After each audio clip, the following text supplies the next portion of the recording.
이 창세기 49장 말씀은 야곱이 세상을 떠나기 직전에 이 12아들을 모아놓고 축복하는 이야기입니다. 야곱은 특히 아들들의 미래를 내다보면서 하나하나 축복하는데요. 요셉의 12아들에 대한 축복이면서 동시에 이스라엘 12지파에 대한 축복이기도 합니다. 어제 묵상한 3절부터 12절에서 야곱은 첫째 아들 루벤, 둘째와 셋째인 시므온과 레위, 또 넷째인 유다, 이 네 아들의 앞날을 예고하면서 축복했습니다. 오늘 본문은 스불론, 이사갈, 또 단, 갓, 아셀, 납달리 이 6 아들을 축복하는 말씀입니다. 어제 묵상한 네 아들과 오늘 본문 앞에 등장하는 이 스불론과 이사갈, 이 6 아들은 야곱의 첫째 부인인 레아가 낳은 아들입니다. 그리고 오늘 본문 뒤에 나오는 단과 납달리는 라헬의 여종 빌하가 낳은 아들이고, 갓과 아셀은 레아의 여종 실바가 낳은 아들, 즉 이 야곱의 첩이 낳은 네 아들이 오늘 본문 뒤에 나옵니다. 먼저 13절 말씀은 레아의 아들 스불론에 대한 축복입니다. 뒤에 나오는 이사갈이 스불론보다 먼저 태어났지만 야곱은 스불론의 이름을 먼저 불렀습니다. 13절 말씀, 스불론은 해변에 거주하리니 그곳은 배 매는 해변이라 그의 경계가 시돈까지리로다. 스불론은 나중에 스불론 지파를 이루는데요. 그 스불론 지파는 바닷가에 살 것이라고 축복합니다. 이 예언대로 스불론 지파는 가나안 땅 북쪽 해변이 포함된 땅을 차지하는데 그곳에는 배가 드나드는 항구가 있었습니다. 14절 말씀, 이사갈은 양의 우리 사이에 꿇어 앉은 건장한 나귀로다. 세번역 성경, 이사갈은 안장 사이에 웅크린 뼈만 남은 나귀 같을 것이다. 개역개정판 성경은 이사갈이 건장한 나귀라고 번역했는데 세번역 성경은 이제 뼈만 남은 나귀라고 번역했습니다. 이어지는 15절을 감안하면 뼈만 남은 나귀라고 번역하는 것이 자연스럽습니다. 이사갈의 미래에는 그리 좋지 않습니다. 이사갈은 뼈만 남은 나귀처럼 될 것이다 라고 말합니다. 15절을 보면 이사갈이 노예가 될 것이라고 말합니다. 15절, 그는 쉴 곳을 보고 좋게 여기며 토지를 보고 아름답게 여기고 어깨를 내려 짐을 메고 앞제 아래에서 섬기리로다. 새한글 성경, 쉼터가 좋고 땅이 아름다운 것을 보지만 어깨를 구부려 짐을 나르고 노예처럼 강제로 일을 하는구나. 이사갈은 나중에 이사갈 지파를 이루는데요. 그 갈릴리 호수 남쪽에 있는 아주 좋은 땅을 얻습니다. 하지만 외적의 침입을 받아서 망하고 그 외적의 노예 신세가 되고 맙니다. 이어지는 16절부터 21절에 나오는 네 아들은 야곱의 첩이라고 할 수 있는 빌하와 실바가 낳은 아들들입니다. 16절과 17절 말씀은 단이란 아들에 대한 축복입니다. 16절, 단은 이스라엘의 한 지파같이 그의 백성을 심판하리로다. 세번역 성경, 단은 이스라엘의 한 지파 구실을 톡톡히 하여 백성을 정의로 다스릴 것이다. 단 지파는 아주 작은 지파이지만 나름대로 자기 존재를 분명하게 드러내며 살 것이다 라고 예고하는 말씀입니다. 17절, 단은 길섭의 뱀이요 샛길의 독사로다. 말굽을 물어서 그 탄자를 뒤로 떨어지게 하리로다. 단은 아주 독사 같은 아주 강력한 존재가 될 것이다 라고 말합니다.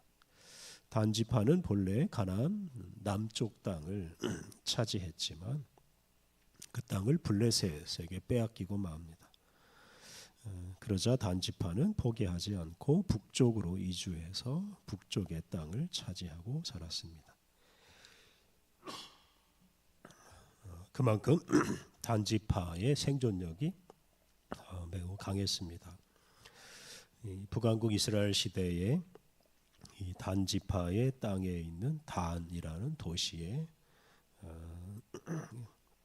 금송아지 제단을 설치했습니다. 남쪽에는 베델에 설치했는데요. 이 베델과 단이 북왕국 이스라엘에서 아주 매우 중요한 도시였습니다.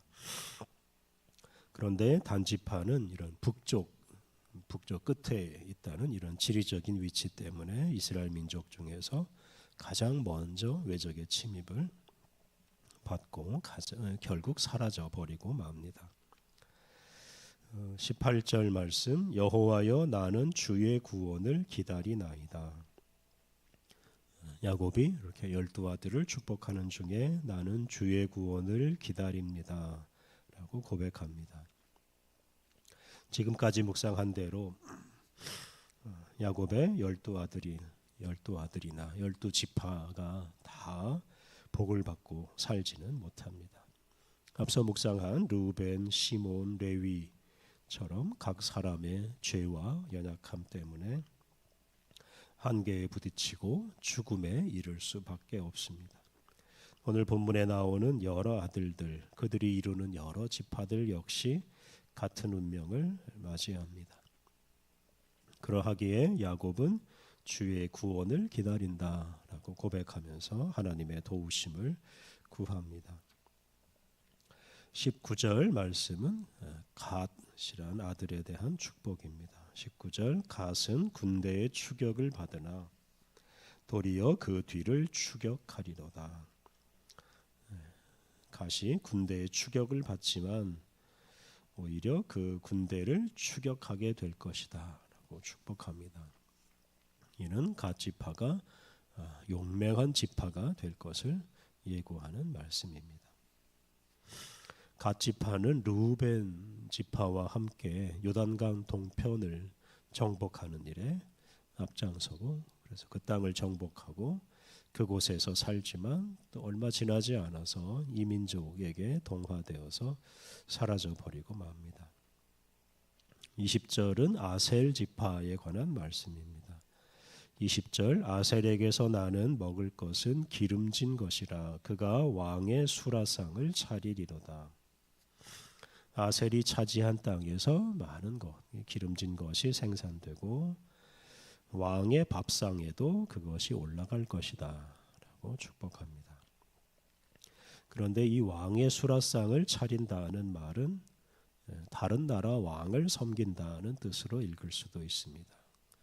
그래서 아셀 지파 역시 그 지파의 명맥을 오래 이어가질 못합니다. 21절 납달리는 노인 암사슴이라 아름다운 소리를 바라리로다.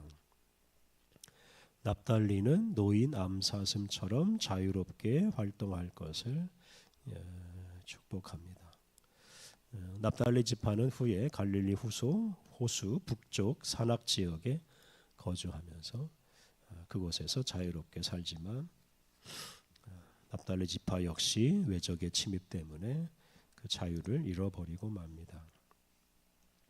오늘 본문에 나오는 야곱의 6 아들은 각각 번성해서 이스라엘 민족의 6 지파를 이룹니다. 그런데 그 6 지파가 가나안 땅을 분배받은 후에 그 땅을 영원히 차지하지는 못합니다. 수백 년 후에 외적의 침입을 받아서 다 사라지고 맙니다. 사실 다른 지파도 마찬가지입니다. 북왕국 이스라엘의 10지파, 남왕국 유다의 2지파 모두 외적의 침입을 받아서 망하고 맙니다.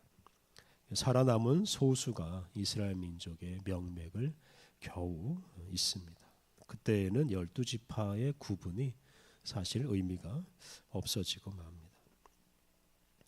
그리고 구원하시는 하나님의 은혜가 없었더라면 그 소수마저 살아남지 못했을 것이고 이스라엘 민족은 역사에서 사라지고 말았을 것입니다. 하나님께서 야곱의 후손들의 죄를 용서하시고 긍휼을 베풀어 주셨기에 그렇게 소수라도 살아남아서 하나님이 주신 복을 이어갔습니다. 야곱은 아마도 그것을 내다보았을 것입니다. 그것 때문에 그는 여호와여 나는 주의 구원을 기다리나이다 라고 고백했습니다.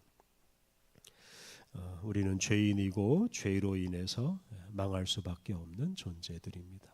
그러하기에 우리들도 구원하시는 하나님이 없으면 아무런 소망이 없는 사람들입니다. 우리도 야곱처럼 여호와여 나는 주의 구원을 기다립니다 라고 고백하며 살아가야 하겠습니다. 나는 주의 구원을 기다립니다 라고 고백하면서 우리의 죄와 연약함에도 불구하고 항상 소망을 품고 살아가야 하겠습니다. 우리 함께 기도하겠습니다. 하나님, 주님은 죄인인 우리를 구원하십니다. 우리는 주의 구원을 간절히 기다립니다.